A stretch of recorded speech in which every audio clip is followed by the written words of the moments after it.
Bonjour, je vous retrouve aujourd'hui pour continuer notre format d'activité culturelle à distance avec l'Institut du monde arabe Tourcoing. Samedi dernier, je vous ai raconté l'histoire de l'ancienne école de natation de Tourcoing, lieu important dans le domaine de l'hygiène publique, de la natation scolaire et sportive, aujourd'hui destinée à accueillir l'Institut du monde arabe en région Hauts-de-France, destiné à promouvoir les cultures du monde arabe. L'Institut du monde arabe présente actuellement une exposition temporaire Maroc, une identité moderne qui met en avant des objets artisanaux marocains et qui aborde la création moderne et contemporaine marocaine impulsée dans les années 60-70 grâce à l'école des beaux-arts de Casablanca. Farid Belkaya, né à Marrakech en 1934 et décédé en 2014, prend la direction de l'école dès 1962 et met en place une nouvelle pédagogie accompagnée de Mohamed Melehi, né à Assila en 1936, et Mohamed Chaba, né à Tanger en 1935 et décédé à Casablanca en 2013. Ensemble, ils décident d'introduire les arts traditionnels dans l'enseignement de l'école de Casablanca. Farid Belkaya expliquera qu'on ne peut pas être un bon peintre moderne ou contemporain si on ignore sa propre tradition artistique. Cette semaine, nous allons donc parler de la tradition artisanale marocaine à travers ses motifs décoratifs. Les objets au sein du musée, présentés en dehors de leur environnement social, étaient bien entendu destinés à être utilisés. C'est le cas avec la céramique destinée aux opérations culinaires. La céramique est l'art de façonner la glaise et d'en fixer les formes par la cuisson. Façonnée à partir d'argile et d'eau, puis séchée et cuite, la préparation permet de fabriquer différents ustensiles permettant de recevoir et conserver des liquides et des aliments. La céramique marocaine présente de nombreuses formes et chacune correspond à une fonction précise. On trouve par exemple le gothard, qui date du XXe siècle et qui est un plat creux destiné à présenter des mets. Le plat fabriqué à partir de terre cuite et d'émaux montre un décor polychrome avec une dominance de bleu et des touches vertes et brunes. Un triangle dentelé en bleu et en blanc se distingue du fond. Il est composé de 3 cercles cernés des mêmes couleurs, eux-mêmes composés de cercles plus réduits, à l'intérieur desquels se détachent des fleurs jaunes. Ce grand pot couvert, Jobana, que vous voyez ici, est quant à lui réalisé avec les mêmes matériaux. Il est tapissé d'un décor d'entrelacs bleus sur un fond blanc. La panse galbée repose sur une base matérialisée par un bourrelet. Le couvercle s'encastre sur le pot et le gros bouton de prise est orné d'une fleur aux pétales rayonnantes. Le récipient était destiné à la conservation du lait et des corps gras. Cette céramique émaillée se retrouve dans l'art citadin dans les grandes villes. Ici, elle est caractéristique de la ville de Fès. Au Maroc, les populations rurales sont essentiellement berbères et tribales. L'art rural des Berbères est présent dans les campagnes, les régions de l'Atlas et du Rif. Dans les régions du Rif, la poterie est réalisée par les femmes. Elles agrémentent les objets de dessins géométriques et les motifs ont une facture simple. On y voit des damiers, des quadrillages, des lignes de points, des réseaux plus ou moins serrés. Ici, la jarre date du début du XXe siècle et elle est destinée à contenir différents liquides comme de l'eau. Elle est façonnée avec la technique du colombin qui consiste à superposer des boudins d'argile les uns sur les autres et de les lisser à l'aide d'un tissu humide. Une fois la terre cuite, le décor géométrique est peint à l'aide d'un pigment végétal. Difficilement identifiable à première vue, la jarre représente une succession de crapauds les uns sur les autres. On peut retrouver d'autres motifs comme sur ce plat en vannerie qui a pour fonction de servir les fruits comme les dattes ou encore les figues.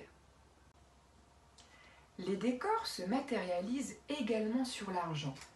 Nous les retrouvons dans les bijoux fabriqués jusqu'à la période de l'indépendance du pays par des artisans juifs qui se déplacent, d'où une grande unité des formes et des motifs.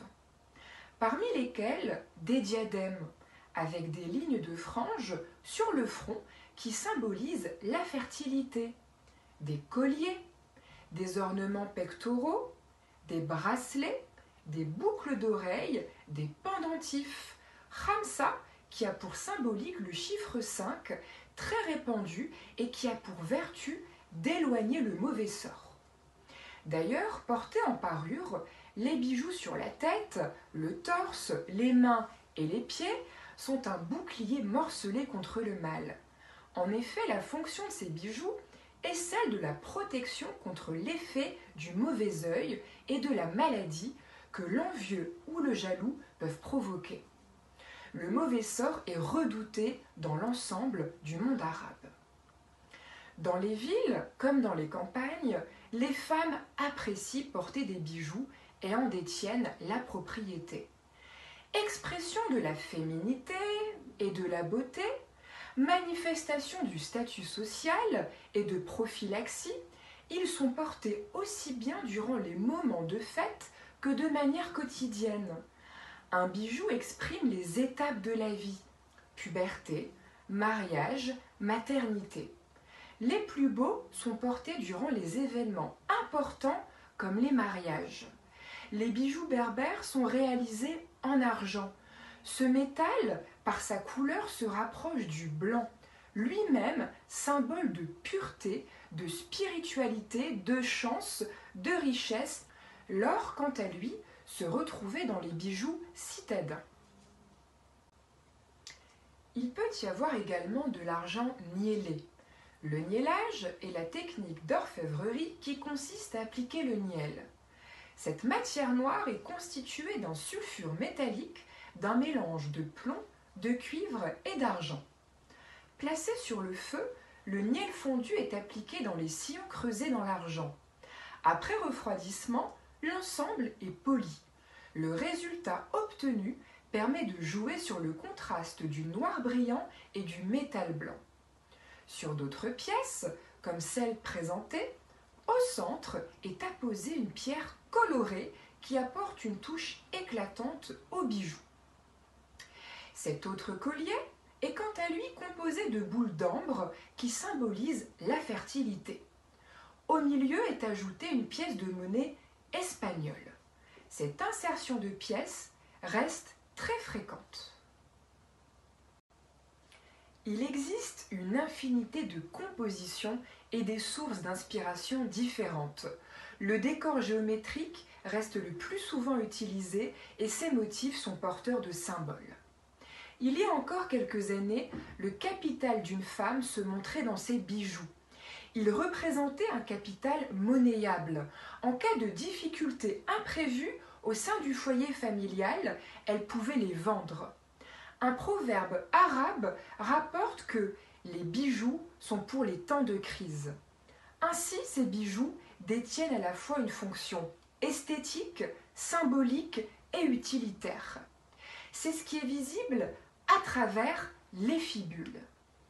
Les fibules, appelées bzima, vont par paires et sont constituées d'un cercle entrouvert et d'une grande épingle, le plus souvent en métal. Elles permettent de retenir le vêtement drapé traditionnel et de fixer les extrémités. Elles peuvent être d'une seule pièce, chacune, comme celle présentée, entièrement piquetées avec des émaux cloisonnés aux teintes vives comme le vert et l'orangé et qui dynamisent le bijou. Ou alors être présentées avec deux parties reliées entre elles par une chaîne. Ici, la surface est ajourée et présente une composition de nid d'abeilles. Il s'agit de tout petits morceaux de tubes d'argent qui donnent cet effet de dentelle au bijou. La forme triangulaire renvoie au chiffre 3 qui est associé à la notion de féminité et de fertilité. Toutes ces formes d'art présenté impliquent une transmission. Ces artisanats portent en eux la mémoire d'un individu et celle d'un groupe de personnes. Cette mémoire est également visible dans l'ensemble du mobilier textile, tel que l'art du tapis. C'est la thématique que j'aborderai samedi prochain, toujours en lien avec l'exposition temporaire Maroc, une identité moderne. Si vous avez des souvenirs ou des anecdotes sur la fabrication d'art traditionnel, n'hésitez pas à nous les partager. Je vous remercie et je vous retrouve samedi prochain.